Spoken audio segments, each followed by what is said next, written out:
Hey guys, Drew Amman here in the Pig Trail Nation, visiting with former Hog Bobby Wernes. And Bobby, let's talk about the fact that you're a manager these days, and you're in the Gulf Coast League. But wow, it's like what a whirlwind, right?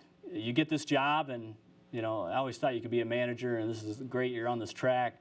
Unfortunately, with the coronavirus, MLB has suspended operations, so that's been the case for roughly 2 weeks. So how are you dealing with this, and what you up to right now? Yeah, no, I mean, it has been an insane time for sure. Everything's been going well, though, all things considered. Been good to get back home, which usually you don't really get to spend time with the wife or anything this time of year, so that's been good. After being home for about a day and a half, I think she's ready for me to get back down to Florida, but she's just going to have to put up with me for a little bit longer. I want to point out the fact that you're in the Gulf Coast League, and kind of take me through that, and why you wanted to go that route. Obviously, got an opportunity to play in the minor leagues a little bit, but why switch to becoming a manager, and what was the big decision there? Yeah, I think that it really started with our farm director, Josh Bonifay, kind of approaching me about the opportunity. It wasn't really something that I had seeked out. And the more he kind of talked to me about it, the more attractive it sounded, and was something I wanted to do. I was a hitting coach last year and really enjoyed that. But yeah, I think that it would just intrigue me getting to manage, so getting to oversee kind of all facets of the game rather than just hitting. And yeah, in terms of the Gulf Coast League, I just really like the age demographic. I mean, it's all very young kids. A lot of times it's their first time in America, or they're young high school guys that have just signed. I think that's a really cool age to get to work with. Yeah, I think you really are concerned at this point about the training element and how much guys are staying in shape, and with the season suspended and not really knowing exactly what's going to be day one. How are you handling that? How much contact can you have in terms of trying to keep things on track as far as being the manager of that club there with the Phillies and the Gulf Coast League?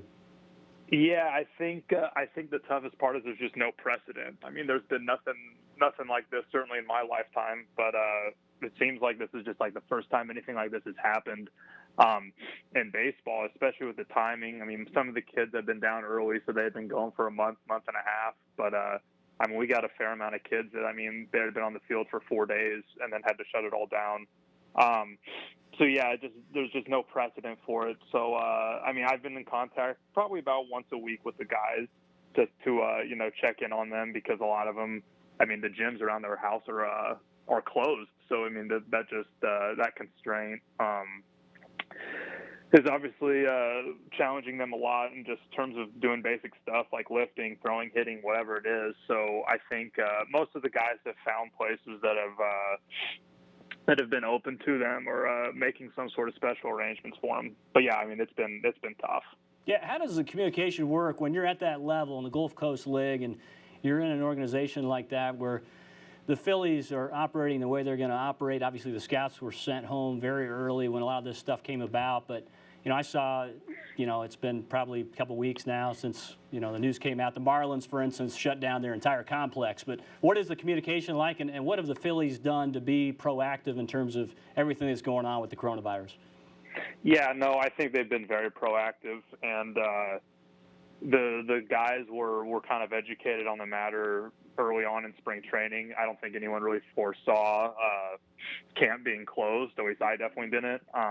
But there was definitely cautions taken around camp in terms of, just crazy amount of hand sanitizer everywhere. Washing hands, several times, just stuff like that. But then when the NBA shut down, I think that's when it became a real threat where we may have to shut down camp. But in terms of communication, most of the guys are on their phones all the time, so it's easy to get a hold of them. I guess the tough ones are international kids. We have to go through an app to get a hold of them, because some of them don't have international.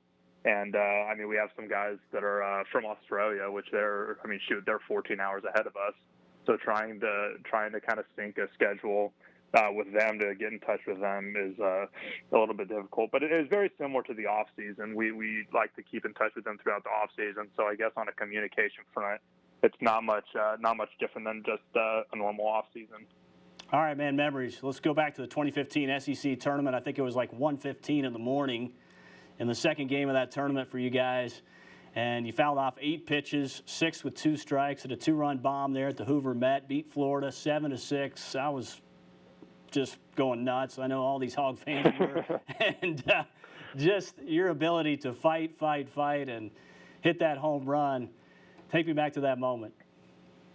Yeah, I mean, I think the one thing that sticks out is how late it was. I think it was, we maybe started that game 3 hours late or something. I think LSU was playing someone beforehand, so we watched 6 innings of that game just waiting to play. But yeah, I think it started off. I think Benintendi led off with a bomb, and he was was on a little bit of a cold streak, and then that kind of was a thunderbolt for him and just kind of got him back on track for the rest of the year. Who else did it? I think Rick got on base, and that pitch. Bobby Pointer, he's a big leaguer with the Red Sox, so he was. I was just fortunate enough to, get something over the middle of the plate. But yeah, that was quite a cool memory for sure. And we were so used to seeing those web gems from Bobby Wernes at the hot corner. You kind of looked like Brooks Robinson sometimes. Would you agree? No? Well, that's definitely dating myself, but I've heard people say it, so I know the name. But no, I guess I do appreciate that compliment. Well, you're always a great interview, man, and I can see why you're on this course to become a manager even at the higher levels. But all the best to you in the Gulf Coast League. And Bobby, thanks for the time, man. I appreciate it. Thank you so much, Drew. Talk to you soon. Okay, man. Take care. All right, bye.